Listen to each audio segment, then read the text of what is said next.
I'll be voting for Safder Jaffer in the upcoming World Federation elections. Here are his 6 campaign promises in under 2 minutes. Number 1, enhance our faith. According to a worldwide survey, the top 2 concerns of our community are spiritual development and religious education. Therefore, Safder Jaffer will invest in our madaris, including support for parents and teachers. He will develop our scholars and will further the propagation of our faith through interactive digital resources and a state-of-the-art research institute. Number 2, build our unity.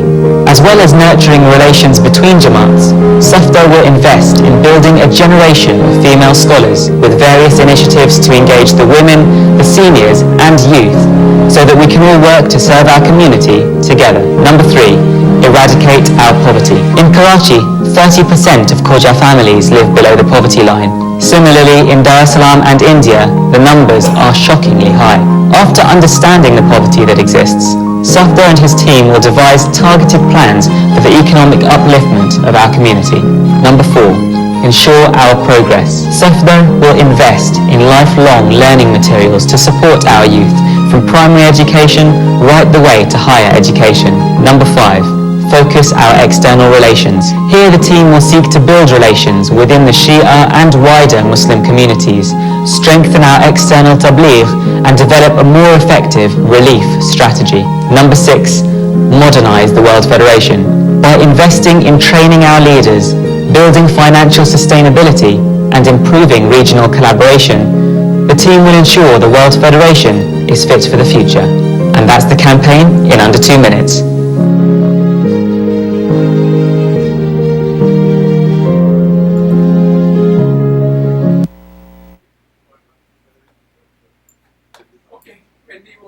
Ready, we're ready to go. Yeah, we should know because yeah, that's why I turned this video on, so it's ready to go.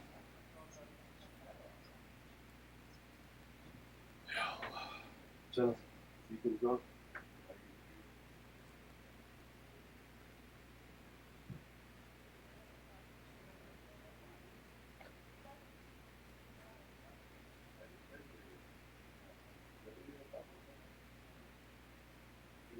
Just go ahead and introduce him, please.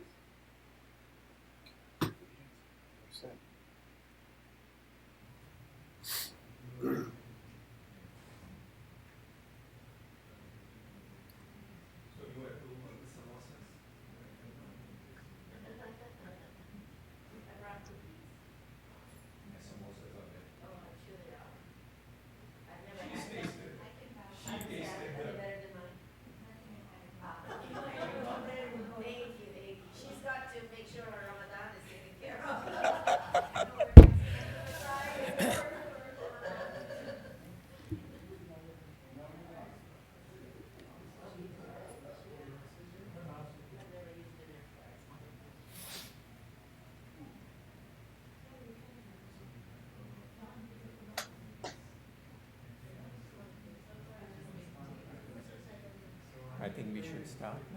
Huh? 7:30? Yeah, we could. आया तैयार है?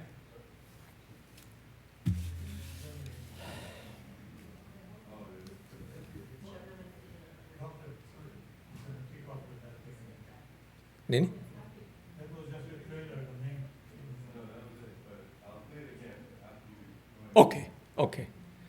Okay, brothers and sisters, Assalamu alaikum. Thank you for joining us this evening for this event at SIIJLA, and appreciate you taking the time out of your busy schedules at such short notice. As you are aware, the elections for the World Federation 2023 term is approaching. As a result, we have amongst us Brother Safder Jaffer, who is one of the candidates running for the presidential position, visiting us this evening. The other candidates are Dr. Huseini and Brother Ashik Rashid. You were all sent a bio on them. I hope you have had the time to read and distribute it to any and everybody.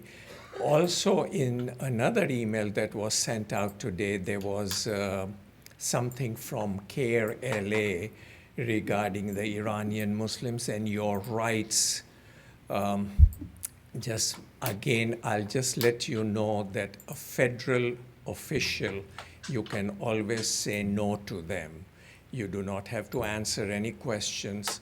You can just tell them that you have to speak to an attorney before you respond to any of the questions.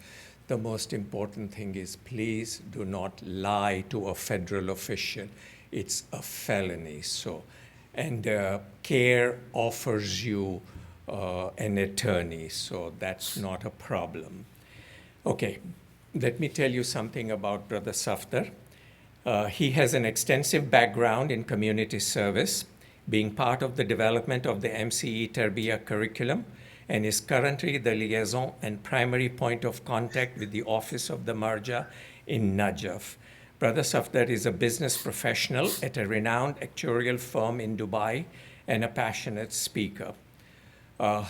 In the interest of time, I would like you all to welcome Brother Safder Jaffer to Los Angeles and give him the opportunity to share what he stands for, his vision, items of priority that will be addressed first if elected, and most importantly, the ability of all of you to ask him any questions that you would like. No personal questions.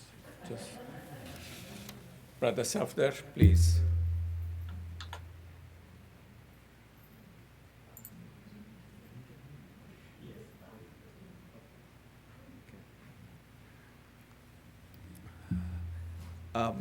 Okay, I think, Jamil, you're playing the video. I think it'll be easier. Assalamu alaikum. Assalamu alaikum. First of all, thank you very much for this wonderful opportunity of being here in LA and for giving me your time on a very precious weekday.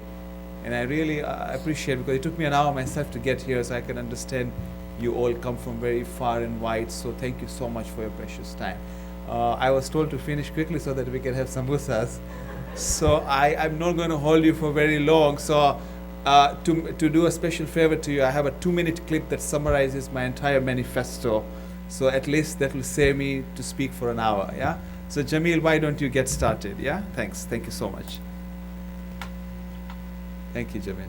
I'll be voting for Safder Jaffer in the upcoming World Federation elections. Here are his 6 campaign promises in under 2 minutes. Number 1, enhance our faith. According to a worldwide survey, the top 2 concerns of our community are spiritual development and religious education. Therefore, Safder Jaffer will invest in our madaris, including support for parents and teachers. He will develop our scholars and will further the propagation of our faith through interactive digital resources and a state-of-the-art research institute. Number 2, build our unity. As well as nurturing relations between Jamaats, Safder will invest in building a generation of female scholars with various initiatives to engage the women, the seniors and youth, so that we can all work to serve our community together. Number 3, eradicate our poverty. In Karachi, 30% of Khoja families live below the poverty line. Similarly, in Dar es Salaam and India, the numbers are shockingly high. After understanding the poverty that exists, Safder and his team will devise targeted plans for the economic upliftment of our community. Number 4. Ensure our progress. Safder will invest in lifelong learning materials to support our youth from primary education right the way to higher education. Number 5. Focus our external relations. Here the team will seek to build relations within the Shia and wider Muslim communities, strengthen our external tabligh and develop a more effective relief strategy. Number 6. Modernize the World Federation. By investing in training our leaders, building financial sustainability and improving regional collaboration, the team will ensure the World Federation is fit for the future. And that's the campaign in under 2 minutes. Thank you very much. That's also the website, safderforpresident.org. There's plenty of information there, hopefully, and it also has a blog with different perspectives and speeches that we have given in various communities. I'll just give you a synopsis of where I'm coming from. So I'll start with Bismillah ar-Rahman ar-Rahim wa bihi nasta'in wa sallallahu ala Muhammad wa ahli baytihi at-tahirin. What's very interesting, I find, and quite ironic, is that the president of the World Federation is elected by grassroots members of the Khoja Shia Ishrashi communities worldwide. Yet, the community finds the World Federation relatively disconnected from the president. And that's the irony. And keeping that in mind, for me as a prospective candidate, it's been a very, very interesting last few weeks. I have a total of 5 weeks to campaign. We have more than 90 Jamaats globally. We are talking of a population of between 120,000 to 150,000 Khoja Shia Ishnashis worldwide. Obviously, North America and Canada is unique, because our communities have a blend of communities that are Khojas and also non-Khojas. But for the rest of the world, primarily it is very much focused on the Khojas. Having said that, when I decided to put my name forward with the support and the blessings of many elders and also younger members of the communities, Assalamu alaikum. I started my journey in Dar es Salaam, where I presented the key parts of the manifesto that I will allude to now. Some of it was summarized in the video in 2 minutes. And then I spent a good week in Pakistan. Karachi, Pakistan has more than 55,000 Khoja Shia Ishnashis. The largest community in the world is in Karachi. And it's not only Karachi, you're talking of 6 other Jamaats within the interior of Sindh. So you're talking of a community that has got 55,000 members. Today, the reality is, as a global Khoja community, we don't have our own census. So, for us as a community of 120 to 150,000, we should be able to collect data easily. I'm an actuary by profession. I do this work. I've collected data for 50 million people in Africa in certain countries and done the medical analysis, whereas we as a community of 120,000 have yet to collect our own data. But Pakistan Jamaat, Karachi Jamaat is profound. It is one of the few Jamaats in the world that has collected its data and has a census done every 5 years. And the census is profound. It captures not only demographics, it also captures the socio-economic components of the community, educational needs, employment needs, income brackets, net asset worth, so on and so forth. So it's a community of 55,000 people. So I started by going there and I spent quality time with the community, and it really opened my eyes in a number of areas.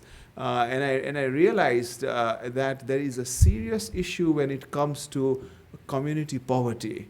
We are talking of Khoja Shia Ishnashis living below the life of economic dignity, and I'll come to that. Obviously, that doesn't mean the Jamaat hasn't done. The Jamaat does tremendous work. It owns its own school. It has its own Fatimiyya hospital, perhaps one of the few Jamaats in the world that owns its own hospital. It has its own blood bank. It has not one but several schools. It even owns a university. The Jamaat doesn't own it. It's a private family. The Habib family owns a university, the Shia University in Karachi. So alhamdulillah, the infrastructure is there. But despite that, when I sat with the community members, looked at the statistics, almost 3,000 families live below the life of economic dignity, $300 and less per month. And that does not provide them proper housing, proper education, or for that matter, proper health. So this is really a serious issue facing the community in the East. My trip took me to India. India, we have around 30,000 Khojas living there. In Gujarat, we have 39 Jamaats in Gujarat. In Kutch, Mumbai is probably one of the largest Jamaat also in the world after Karachi.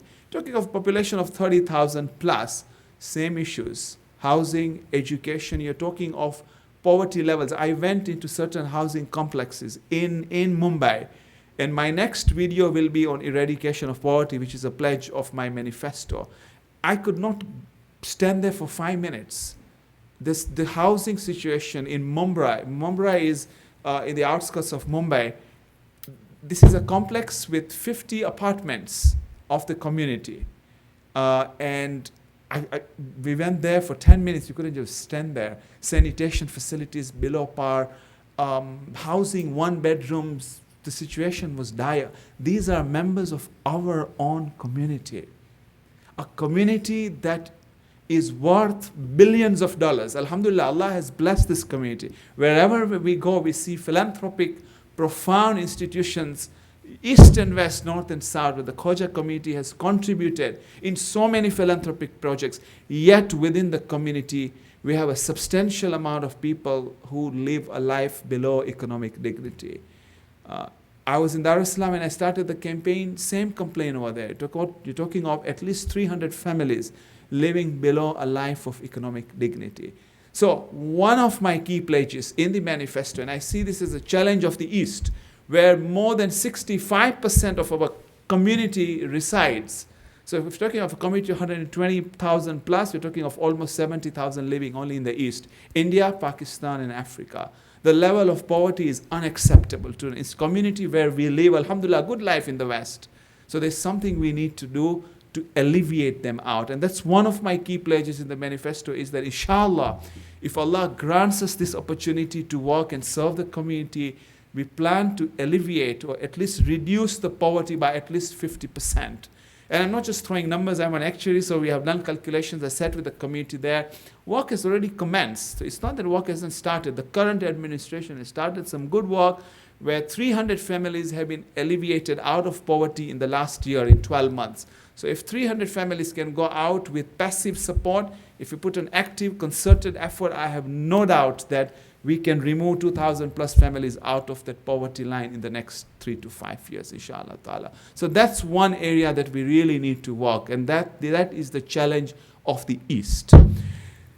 As far as the challenge of the West is concerned, but that challenge also is not limited to the West, and we see that in the East. Besides the challenges of community in terms of racial hatred and the rise of right-wing nationalism and Islamophobia that is prevalent in many parts of the West and also in the East. When I was in India, I met a political scientist, a political lobbyist from our community. Now, this is the talent. Wherever I travel, I've seen that this community has got enormous and profound talent. Wherever you go, you see skill sets there, and you think, wow, this is a Khoja Shia, why can't they be optimized within the community and give the services? So I met one political lobbyist, and he told me that if the community is not careful, we are going to head towards another crisis. We have had the Ugandan crisis in 72, our communities got displaced. We had the Somalian crisis in the 80s, the community was displaced. We had the Yemeni crisis, our community in Aden and Sana'a had to be evacuated and somebody even was killed. That happened all of a sudden, the community was not prepared for it. But alhamdulillah, because of the unity of the community, we galvanized, we managed to rescue, and we managed to provide the support, and we have always come out better from any crisis. The crisis that he was suggesting that we might face is in India, where we have 30,000+ Khoja Shia Ishnashris, and with the current tide towards nationalism and religious sentiments, there is a potential disaster awaiting us. I'm just giving you a synopsis of what the political commentators are telling us. We need to be vigilant and cognizant of that. So having said that, you come to the West, you see these challenges, but beyond that, there are spiritual challenges facing the community. You go to many centers, people say that our young people are not coming to the centers. They can't relate to our programs. Some say the programs are too traditional, too long, we need to adapt. And you talk to the elderly generation, they feel that, probably our values are being eroded. So there is this dichotomy or divergence of two generations. We need to be united. We need to make sure we hold the community together. We need to give reassurance to the elders that no, we are on our faith, but we need to provide a new modus operandi, a new approach, a new methodology, or a different one to the young people so that they can relate themselves to our values in Islam. And for that, what is missing is the pedagogy, the methodology that has changed with time, with the social media, with Western philosophy at its peak. The method of preaching has got to adapt. And for that, there are many scholars. Our community today is rich with more than 150 men and women studying in the seminaries in the East, in Qom, in Najaf. They have been studying for years. But when they come to the West, they're finding it difficult to relate that very rich material to the audiences and the younger generation, the millennial generation, the post-millennial generation. So for that, I have pledged.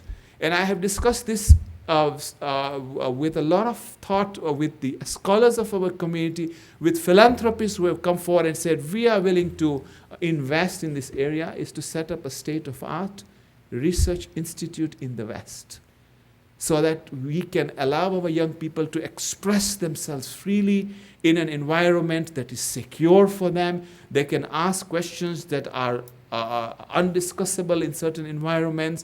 We have challenges of religious pluralism, of obviously the different movements out there, of modernity, of post-modernity. People have tons of questions and they need an environment to be able to express themselves.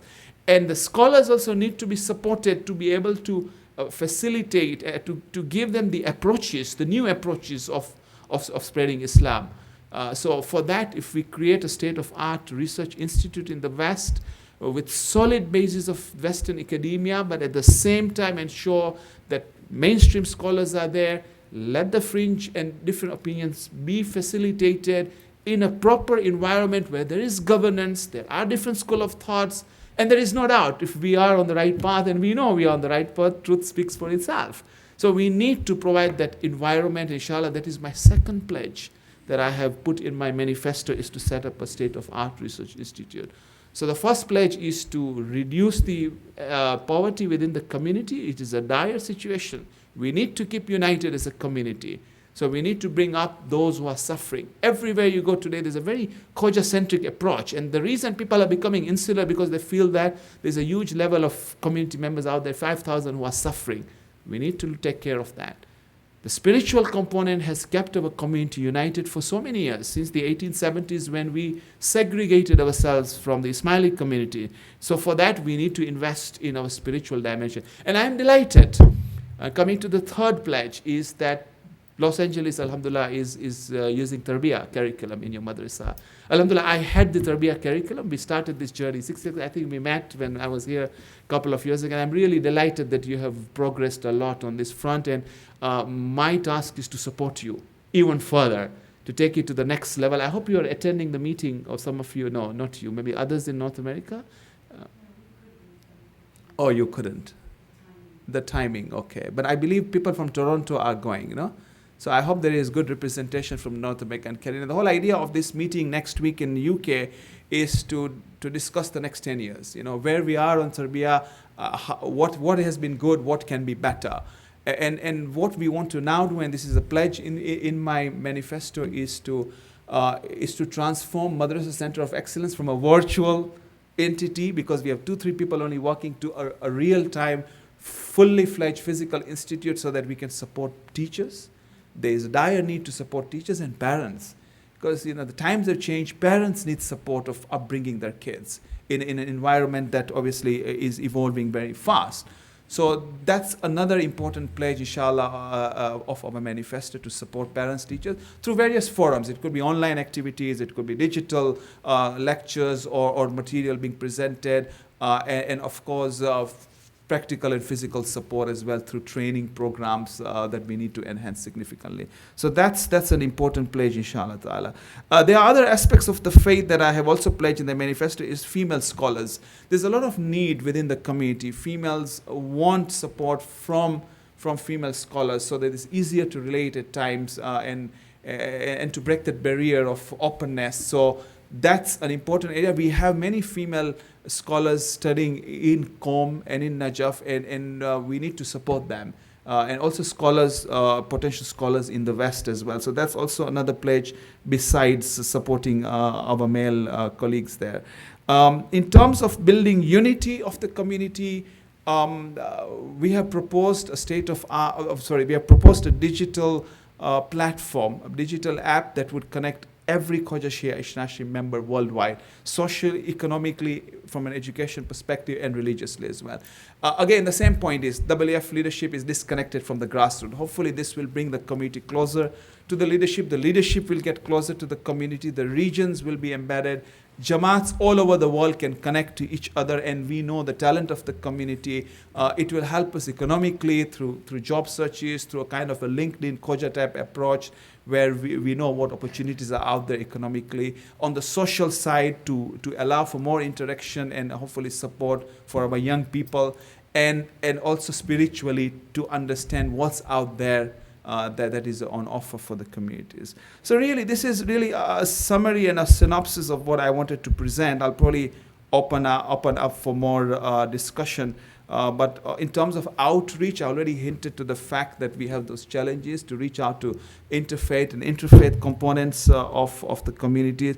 World Federation Aid is a huge part of the work WF does, a humanitarian work that is done worldwide. That needs to move to the next level because people want to contribute and give their support to what's happening in the world in terms of the challenges that is being faced in the East in terms of poverty, housing, education, so on and so forth. I think I'll probably stop here. Probably I've given you enough for now. With the video, with what I have said, let us use this opportunity to have a discussion and question and answers.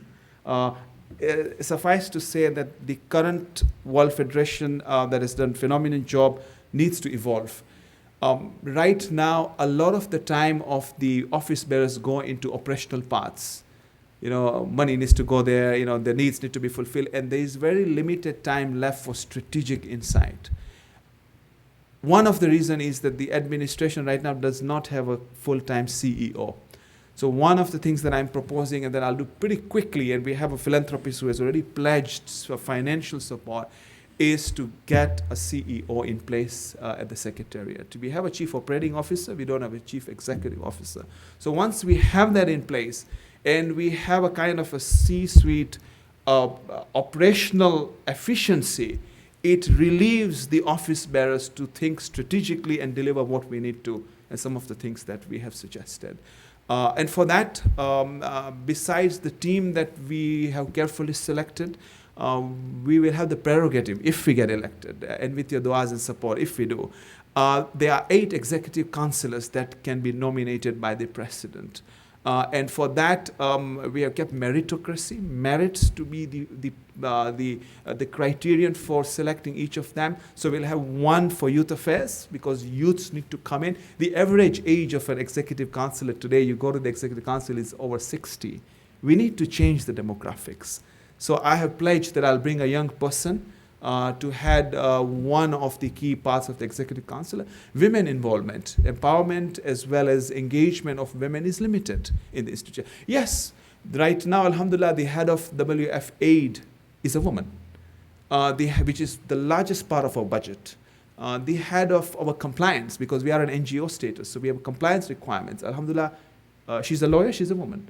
But I want to enhance that. And for that, I have pledged that one of the executive councillors will be a woman, and she will be hopefully supporting us to reach out to the women in the East and the West and see how we can bring the involvement to the next level. So that is also a pledge in the manifesto. We will have one executive councillor for WF relief aid work, because that's a huge component of the work. We'll have one executive counselor for education, promoting higher education. We still have people in the East who are deprived of higher education. I mean, I was in Mumbai and in Gujarat, and secondary education is a struggle. We want to make sure that every Khoja Shia Ishnashri child is given full access to education to the top, to the highest levels that they have the capability to move. So that's an important pledge as well. So we'll have somebody dedicated for that. Right now, there's already a counselor dedicated for education. We want to make sure we strengthen that. And we'll have one executive counselor for sure on economic upliftment, alleviation of poverty. Critical. Work has commenced, we need to significantly increase. So this is the operational part of how we want to modernize the institution. We need to be fit for purpose. The world is changing very fast. We live in the world of digital technology. Dr. Mosi, when he came today, he said, the election will be on a Thursday night. I hope you all kindly will come and vote. Inshallah, I come all the way to meet you. So I hope you will come and vote, but it's not easy. So we need to look at reforming some of the electoral issues. Maybe we can have digital ballot in future. You can vote remotely, and I'm sure there is mechanism that we can look into and modernize. The institution needs to be modernized across the board. If it's happening in India where people can vote electronically, there's no reason why our community cannot do that. So these are the reforms that we'll need to work on. But for now, naturally, we need to live with what we have. I think the advantage you have is the electoral commissioner is from Los Angeles. So he's not very far from here. So you make sure you take advantage of Mujtaba Baba and ask him all the difficult questions. So I'll probably stop here and allow you a chance to interact and ask all the questions that you have. But thank you so much for your time. I really, really appreciate it. It's a Wednesday. It's not easy, but may Allah bless you. Thank you.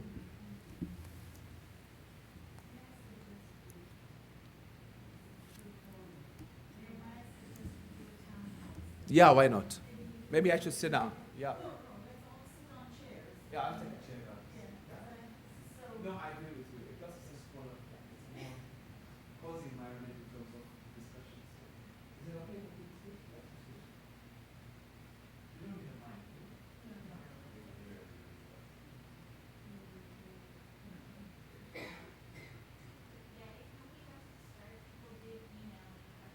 Okay.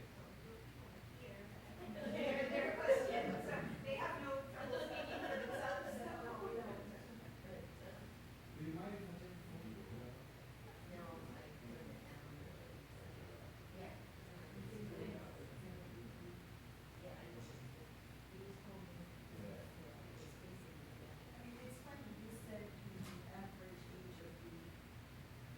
Exactly. Yeah, very accurate. Certainly.